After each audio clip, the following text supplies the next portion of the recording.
Welcome to episode 0. That's right, folks. This is episode 0 of the brand new Planning Phase Syndicate Star Wars Unlimited podcast.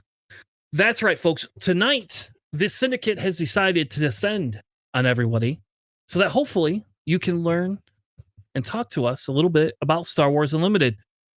Essentially, we originated as an X-Wing podcast and decided that we wanted to branch out and start doing Star Wars Unlimited content. I have a card game playing background. I played competitively in Destiny. I played a little bit in Magic, not as competitively, but did play a little bit of Magic here and there, and some Flesh and Blood. And what we decided is we wanted to actually start out by talking through a brand new card game that has just come out in the last couple of months and introduce you to a new segment or a new portion of our show. Now, with that being said, let me introduce you with the most. Please welcome to the show, JJ, the Thrawn lover. How are you today, JJ? I am excited. Thrawn is my favorite commander in the game as well. Pretty much when the game first came out and I started playing it, it was back during PAX when I got to first try it. The first thing I was like, is Thrawn available? And as soon as I found out he was, I went in and started building my decks for what little information we were getting at the time for up cards and stuff. And that was my first deck that I built and the commander I played the most out of in the game. He is just my favorite character, and the way his decks work is fits in right with my playstyle. So I love it. Awesome. We also have joining us Alex, the benchwarmer. How are you tonight, sir? Oh, I'm doing well. Actually, played in a little Best of 3 tournament earlier today out in Howell at Upkeep Games. Never been there before. Really cool place. Would definitely want to go back, but the timing between that and this podcast gets a little dicey. Fair enough. So tonight we are going to be introducing you to the unlimited portion of our syndicate. Essentially, if you don't know who we are a podcast that originally started as an X-Wing podcast talking to all things X-Wing. If you don't know what X-Wing is, it is a miniatures game that has little tiny spaceships with points and different cards, and you fly and blow other ships up. Sometimes you pick up a crate. Sometimes you just fly off the board, which is what JJ likes to do all the time. And other times you win games that you shouldn't. So we decided, all three of us started playing Unlimited back in, I think, November, December-ish is when we kind of started dabbling in it. I was a little skeptical at first because FFG kind of had a hard time with Destiny. And I got into that game. I literally own, you can see in the background here, I literally have like a full set of all 9 seasons of Destiny. And essentially what we wanted to do was decide if this game was even worth it before we got into the podcast game, right? And after spending 3 months playing it and having an amazing launch weekend, having FFG kind of come out and talk a little bit about how they have a different design mechanic for this game, how they've got more support, and they've also reached out, and Asmodee is actually giving them help on how to distribute product.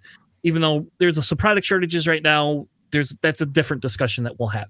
So traditionally, what we've done with our X-Wing podcast is traditionally we've always kind of talked a little bit about how to keep the podcast more informational. How do we keep this open to newer players? You know, do we have some competitive things? And tonight, what I wanted to do is just kind of kick the podcast off by introducing you to some of the segments and some of the topics that we're going to be talking about a little bit here going forward, as well as introduce you to the crew. So JJ, tell us a little bit about yourself, how you came to Planning Phase, and tell us what excites you about getting into Star Wars Unlimited. Well, I used to play Magic for quite a bit back in the day well before X-Wing, and I enjoyed that for a little bit, but never really got into that competitively. I've always dabbled in different types of card games. I'm a big board gamer myself, and one of the things I liked were like deck builders. There's a board game that I like that kind of combines the card building aspects with with like adventure and stuff, and that's Clank, which is a really fun board game where you get to build your deck as you're going along in adventures. So I've always liked that particular genre. I'm very, very much into Star Wars, and back in the day, I used to play the old school trading card game back in like the late '90s, where my brother used to collect that as well.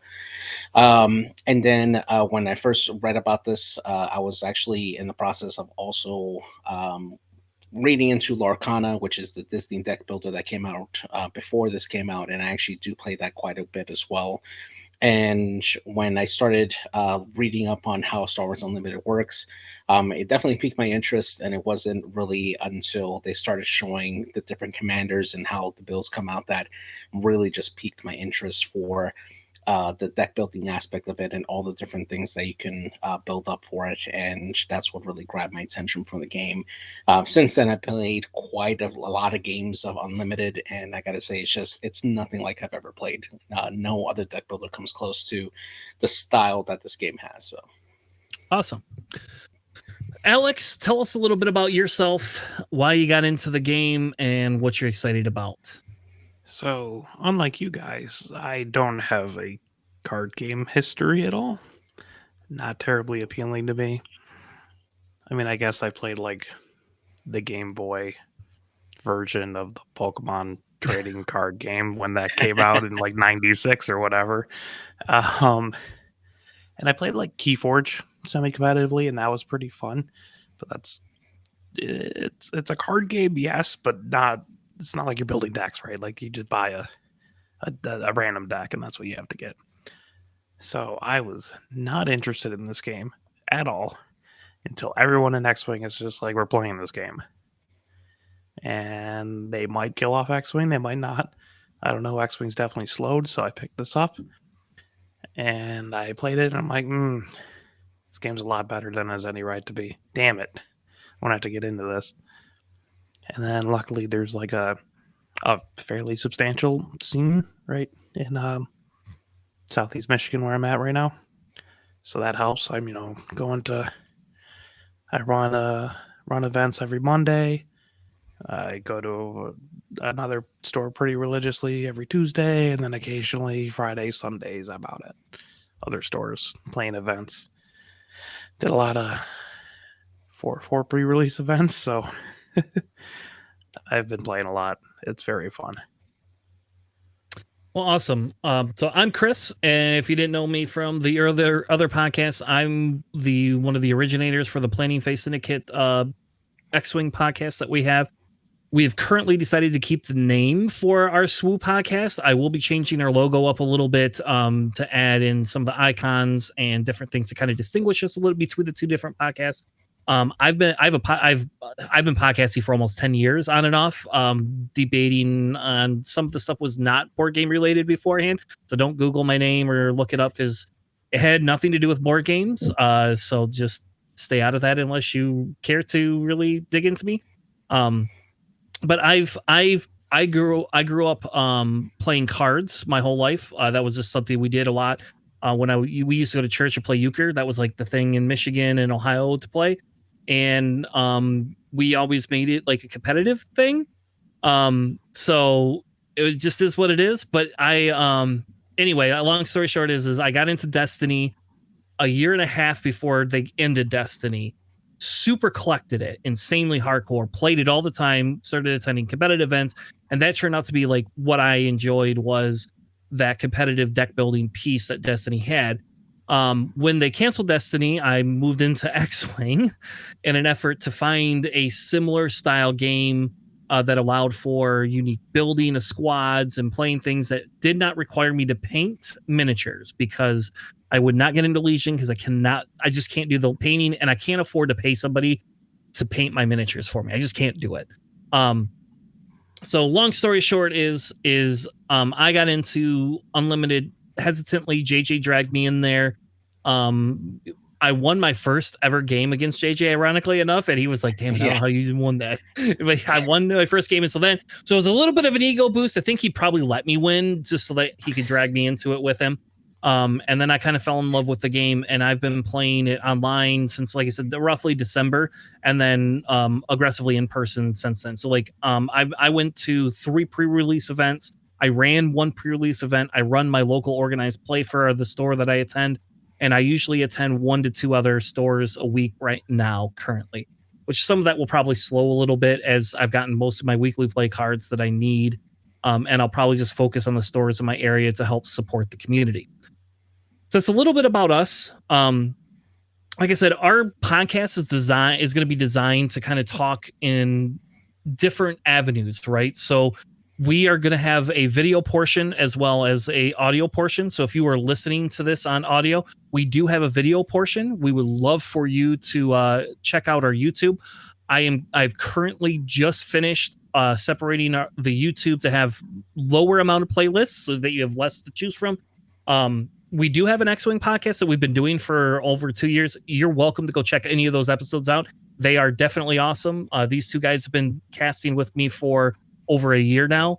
And I guess Alex has been almost a year. He's not quite at a year, but he's pretty close. Over a year. Is it over a year? Okay. Yeah, because I got it pre-Worlds. Yep. Okay, cool. Yeah, that's right. Yeah. So yeah, it's been about a year. So yeah, so it's so these guys have been on the same journey as me in our other podcast. So what I wanted to do tonight is kind of introduce you to the structure of our show, right? So our goal is to have roughly an hour and a half long show at the latest.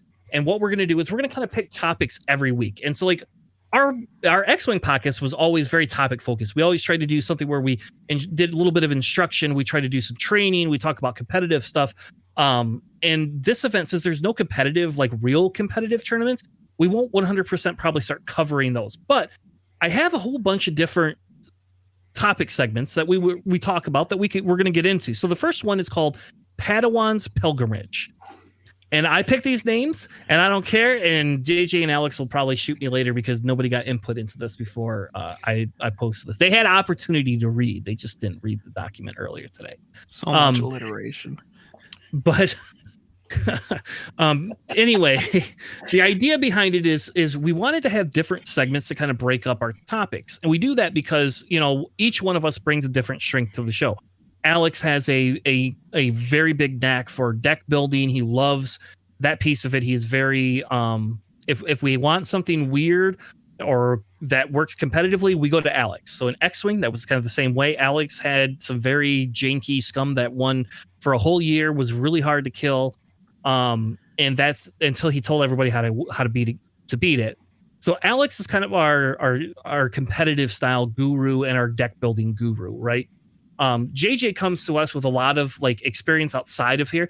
JJ has a background in helping people and training people and teaching people, and that's one of JJ's biggest strengths. So Padawan's Pilgrimage is going to be JJ's specialty, whereas he is going to be what I would call it's like our Academy 101, right? But it's going to be essentially where we talk about strategy, we talk about getting into the game, understanding what each aspects do, helping understand construction ratio of cards, what makes a good leader, that type of a thing. Our next one is our Holocron Chronicles, and that's going to be more of our competitive piece. We are going to do some competitive discussions, but we will not focus our whole podcast on competitive play. I promise you, folks. That is one thing. It would behoove us to not do that because there's so much more that you could play this game. This doesn't have to be competitive.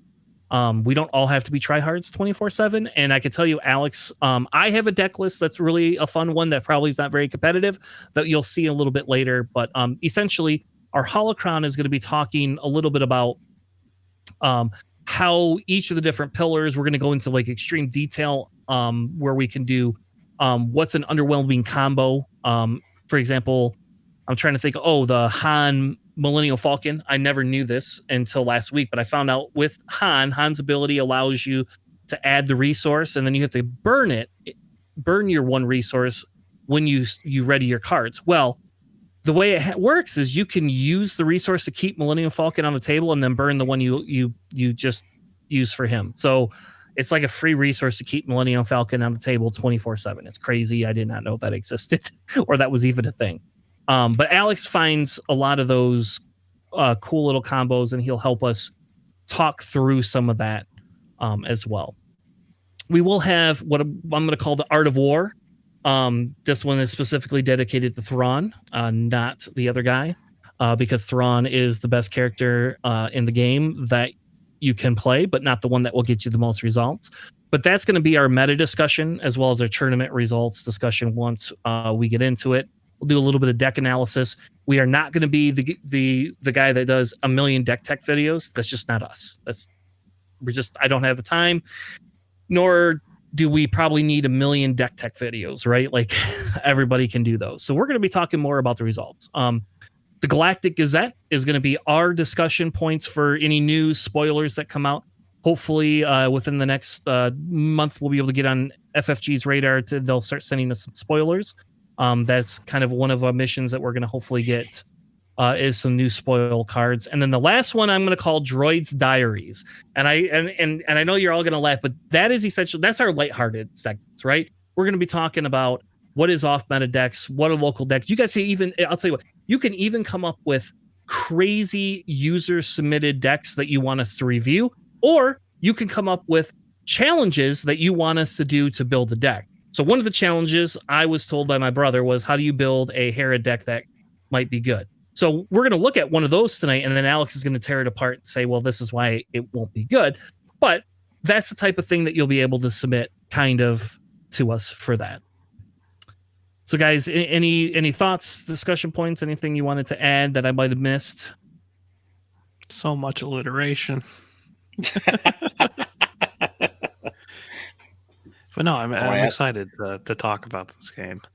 There's a whole bunch of us that, you know, we're running the events over in Southeast Michigan. We're just having a lot of fun doing it. A lot of different local metas. It's kind of insane, actually. There's some people out in Warren, and they're just like all this super heavy aggro, and you come over closer to me in Livonia, you got like Vader's like everywhere, super cool. You know, Howl, you got like Palpatine meta, and it's super cool. It's fun. It's I'm excited to just talk about stuff. Yeah. JJ, thoughts? I love Chris's comments. I think they're a great gaze upon what's coming up for the podcast, and I'm looking forward to what we got coming up. Awesome. So one of the things that I wanted to do is and we talked about this because part of the X-Wing community and thing that we would do is we would talk about like things that we like to play, things we love to do, right?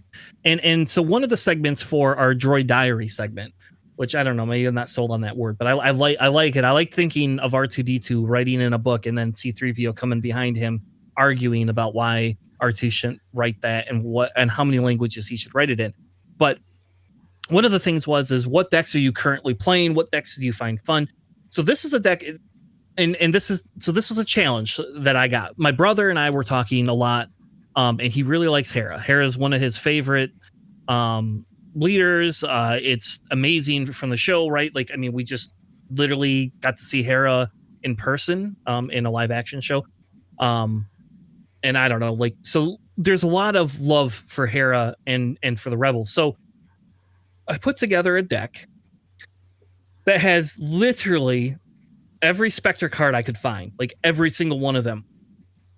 Where some of them is where I probably only have 2 Ezras, and I probably should actually have 3 Ezras. I probably need a more Ezra and less R2D2. But I kind of decided to throw as much of the stuff as I could into it. So this is the deck that I have.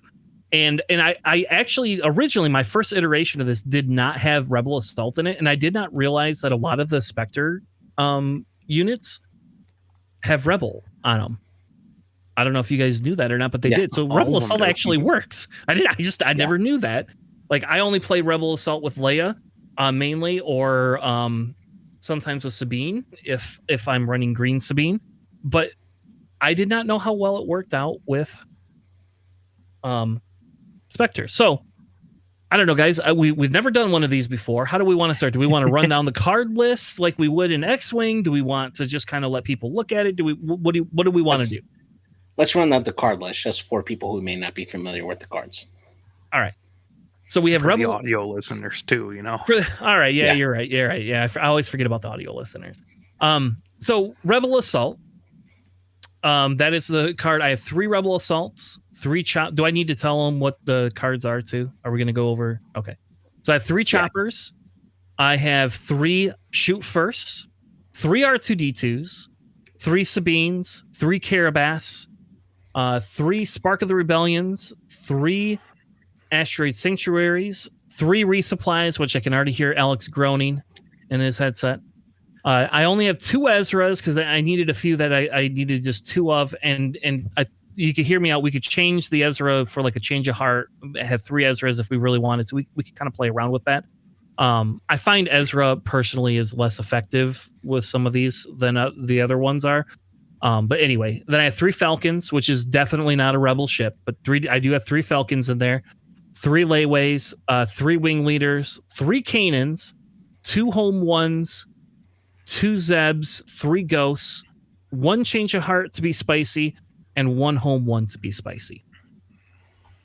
No Callus. What kind of Spectre fan are you? But does Callus have Spectre? I don't think He Callus does not. No. have Spectre. That's the only reason he's not in there.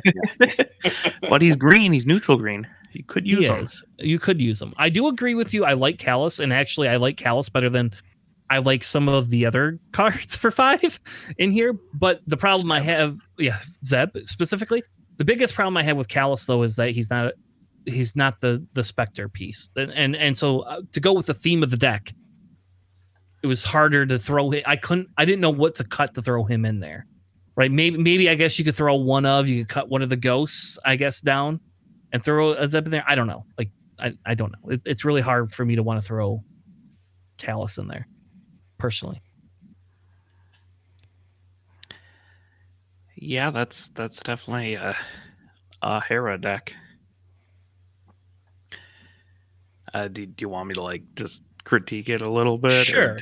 Yeah. Okay. Yeah. Sure. Why don't you give me your thoughts? And then again, the idea is this is still, it does not need to be super competitive, but we could probably take out some of the stuff. The goal is still to remain as true to that Spectre piece as possible. Yeah, for sure. I would swap 1 Ghost out for another Change of Heart, honestly. Just because the Ghost is fine. It's just 6 resources, a little bit rough for what it seems like this deck is trying to do, even with the resupplies.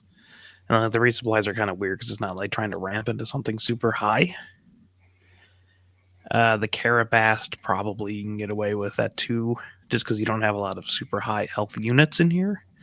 I mean, you got like Bright One is nice, Kanan, obviously Home One. So just maybe trim that a little bit. You can turn that into like a Callus. You definitely need a 3rd Ezra though. Ezra's unreal. Probably like double Waylay, triple Ezra.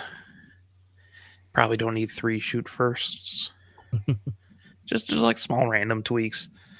There has been a lot of talk of like a mono green Hera as well, because command is pretty good, and because Hera can get the out of aspect Spectre, so just having access to like Krell and command.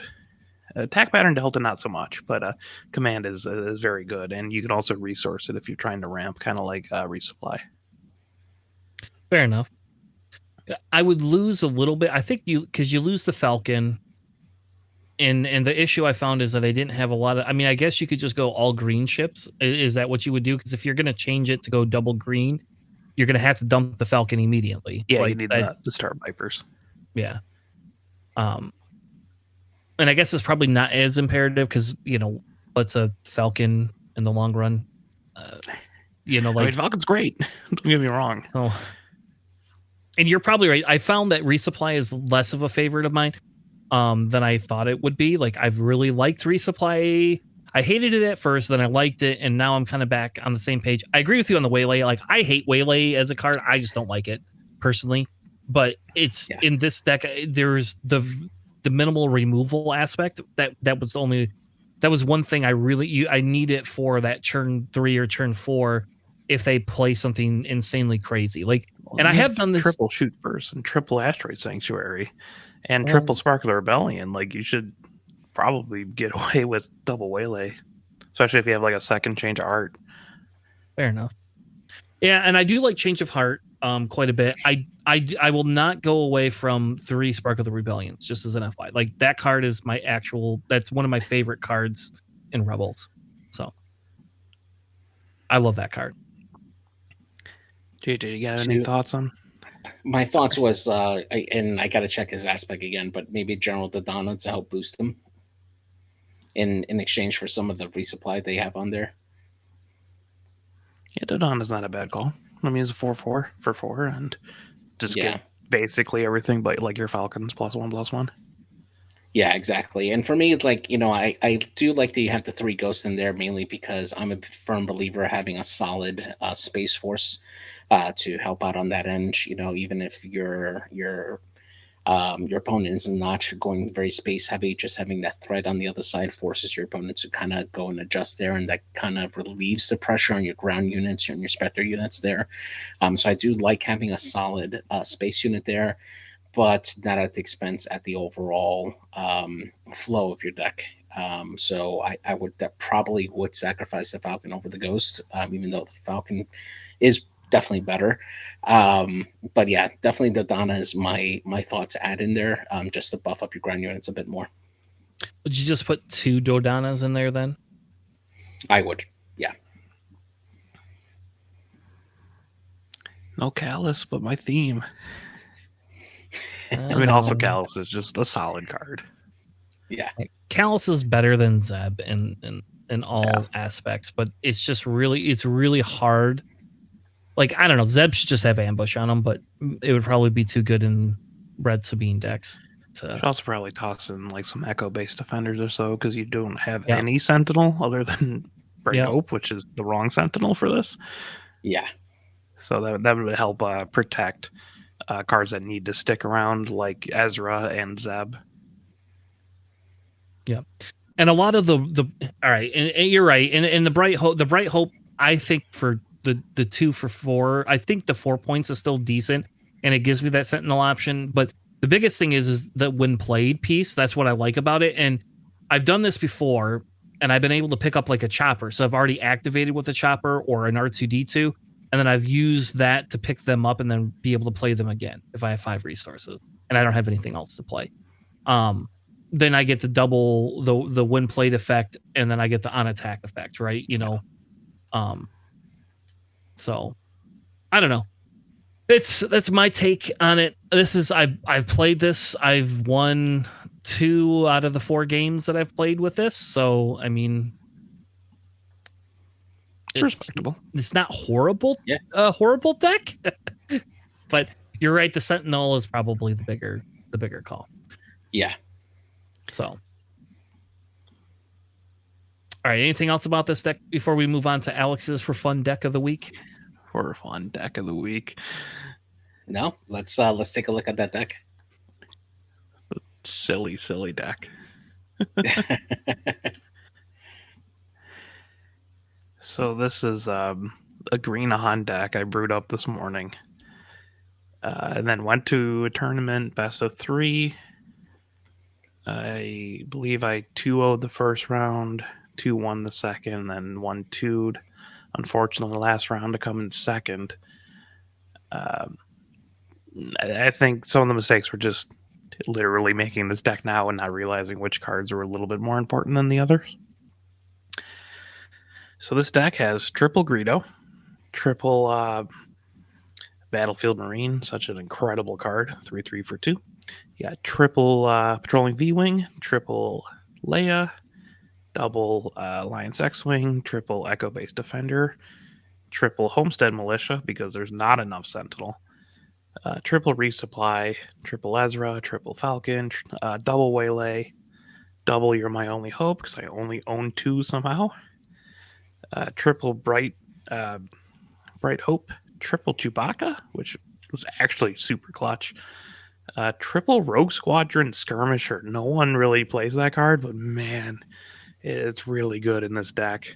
It lets you pull a card back in your hand, which is critical for a Han deck, and also it's just off an ambush that you can pull off of like Ewing Reinforcement. Speaking of triple Ewing Reinforcement, triple Han Solo, and double Home 1, because I only own 2 as well. But that one's a little bit more reasonable than only owning 2 You're My Only Hopes. You don't own 3 of Yeah. those? I do not own 3 of those. I Oh, only own 2 K2SOs as well. It kills me. really? Wow. I have 1 fallen lightsaber. Well, I got some It's real. stuff to sell you, baby. I have like 7 Landos if you ever need a Lando. No, I don't need a Lando. I definitely don't need a You're Lando. talking to the guy who opened 6 super laser blasts. Holy crap! Jeez. That was like my first 10 legendaries. 6 of them were super laser blasts. Yeah, that's hard. That's hard. It was interesting for sure. So yeah, this is just a really crazy deck. Han, it allows you to do a bunch of just nutso things, and then with resupply, which I got off in more than half of my games. Resupply on turn 2 lets you ramp Han out on turn 3 and then drop a 7 card, either U-Wing Reinforcement or Han Solo on turn 3, which is really, really huge tempo swing. That's very rough to play against. Yeah. It's pretty nice though when it does happen. Over 50% of my games probably shouldn't have been 50, but like I try to mulligan for it as much as I can. So is Greedo in there just as so you have a 1 cost? Is that the only reason you have Greedo in there? Greedo is great because 3 attack for a 1 cost, and also he really helps even out U-Wing reinforcements. So you can do like a 4 cost like Bright Hope or like Falcon, Ezra, Greedo, for double 3s or like Echo based Defender, whatever. So it actually works out really well. I actually bumped him up to 3. I only had 2 copies, and I'm like, no, he's actually super good in this deck.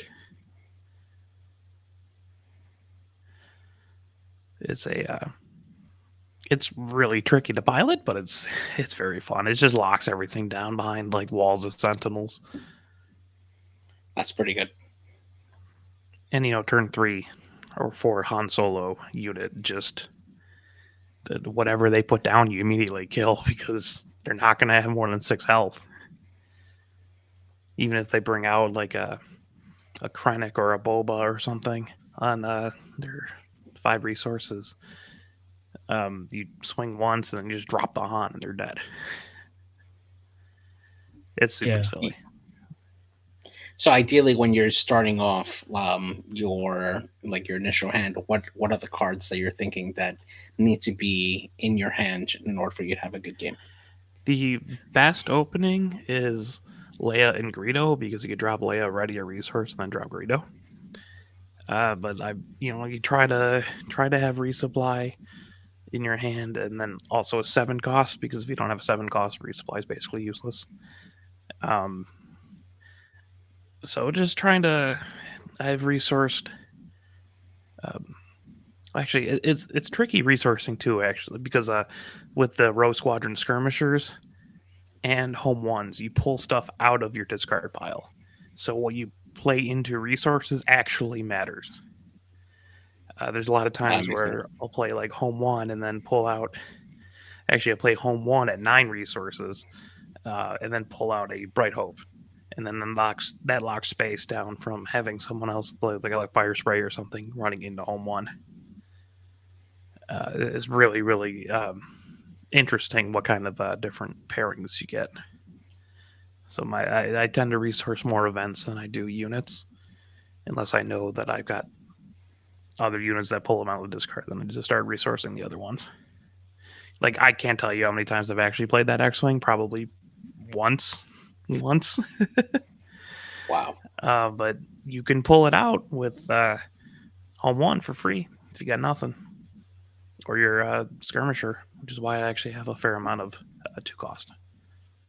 And I love me some humble V-Wing action. Han tends to suffer from not having cards if he uses ability a lot. So having a V-Wing in there just nets you some extra ones. That's fair, yeah. This was less for fun and more like, this is what I want to play semi-competitively to like whip out my Han deck again. Yeah.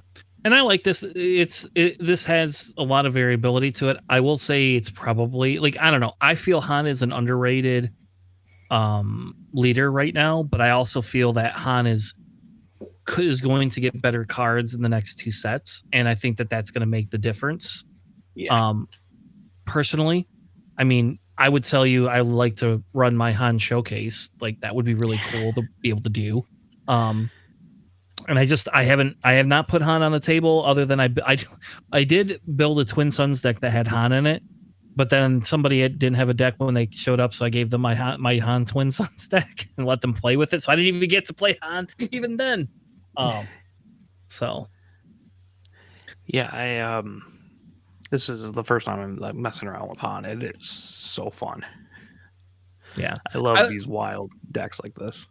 yeah, and I think that's kind of the theme. Like I like Han too. I like Thrawn a little bit better, just because I've always really liked Thrawn. And I like Thrawn's mechanic, but Han has the ability. Han's a gambler, and like so that's like for me, like so, I guess side story. When I play Arkham Horror, I tend to shift towards the gambling options, and I tend to shift towards that green aspect, the Arkham Horror LCG, for the pure fact of I just like the crazy randomness. Like you could just be like so angry that you want to throw your deck across the room, or you could be super excited that you scored, 8 resources in one turn that you didn't even need, that type of thing. So, I like the Han as the gambler, and I'm actually a little bit more surprised people haven't moved towards Han as a gambler, given how much people are buying the game right now and just like gambling on here. I'm going to spend $200 on a box, and who knows what I'm going to get. You pull it. Very difficult to pilot.